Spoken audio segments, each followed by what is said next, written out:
السلام علیکم ورحمۃ اللہ وبرکاتہ۔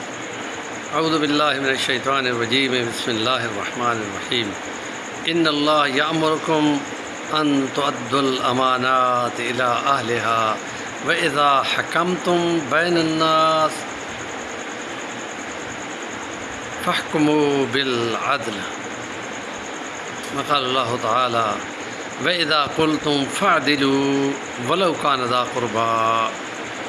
صدق اللہ العظیم۔ رب اشرح لی صدری یسر لی امری۔ معاشرت کے اندر مکارم اخلاق میں قیام عدل، انصاف کے فیصلے، انصاف کے رویے، اپنی امانت میں برابر باقاعدہ حقوق کے اعتبار سے، مثلاً ہم عمر بن عبدالعزیز کو جو کہ بادشاہ وقت ہے، اس کو دیکھتے ہیں کہ کتنے آج کے اسلامی ممالک اس کے نیچے تھے اور لمبی سلطنت تھی، لیکن اس نے یہ رول قائم کیا تھا کہ انصاف کرنا ہے اور اللہ کے سامنے جانا ہے تو تاکہ وہاں ناکام نہ ہو جائیں۔ تو اس لیے اس نے جس وقت کے مال غنیمت کا مال آتا تو وہ اس میں سے صرف اتنا وصول کرتے جتنا وہ سمجھتے کہ ان کا حق ہے۔ اگر مال غنیمت میں آئے ہوئے ان فروٹ میں سے مثلا سیب ہیں تو ان میں سیب میں سے ان کا سب سے چھوٹا سا بچہ، معصوم بچہ، اگر وہ ایک سیب اٹھا لیتا ہے تو جپٹ کر اس کے ہاتھ سے چھین لیتے ہیں، اور بچہ روتا ہے تو پھر ساتھ روتے ہوئے بولتے ہیں یہ امانت ہے قوم کی، تم نہیں لے سکتے، میں نہیں لے سکتا، کہ اس کا حساب دینا پڑے گا، اور وہ حساب دینا کوئی آسان کام نہیں ہے۔ جس وقت کہ ان کی بہن نے آ کر کہا کہ تمہارے 11 بیٹے ہیں اور تم نے ان کے لیے کچھ نہیں چھوڑا، اور وہاں بنو امیہ کے تمام تمہارے صادق کے بھائیوں کے بچے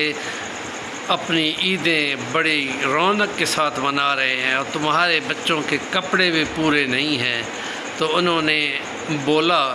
کہ میری بہن، میں اتنی طاقت نہیں رکھتا کہ اپنے بچوں کے معاملے میں خدا کو حساب دے سکوں اور اس کے نتیجے میں جہنم کی آگ اٹھا سکوں، میری تو اتنی طاقت نہیں ہے۔ باقی معاملہ خدا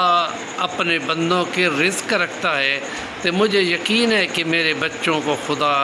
اچھا رزق دے گا، جس وقت کہ میں کوشش میں ہوں کہ ان کو حلال کھلاؤں۔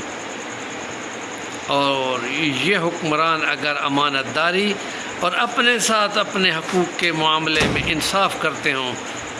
یہ بہت بڑی بات ہے، کیونکہ نبی پاک کا فرمان ہے کہ والذی نفسی بیدہ لا یؤمن احدکم حتی یحب لاخیہ ما یحب لنفسہ۔ جب تک کہ اپنے مومن بھائی کے لیے تم وہ نہ پسند کرنے لگو جو اپنے لیے پسند کرتے ہو، تو اللہ کی قسم تم اس وقت تک کامل مومن نہیں بن سکتے، اور کامل مومن ہی کو تو جنات ملنی ہے، خدا کی رضا اور جنت الفردوس ملنی ہے۔ اس بات کی فکر ایمان ہے، اور یہ ہمارے ولاگ اور ان کے بیان کے مقاصد بھی یہی ہیں کہ بندہ اللہ سے ڈرنے والا بن جائے، اپنے ساتھ اور اپنے دوسرے لوگوں کو ابلاغ تبلیغ کے ذریعے سے اصل حقیقت بتانے کی کوشش کرے۔ ہمارے چینل کا نام ہے صفی الوانی، ضرور سبسکرائب کیا کریں۔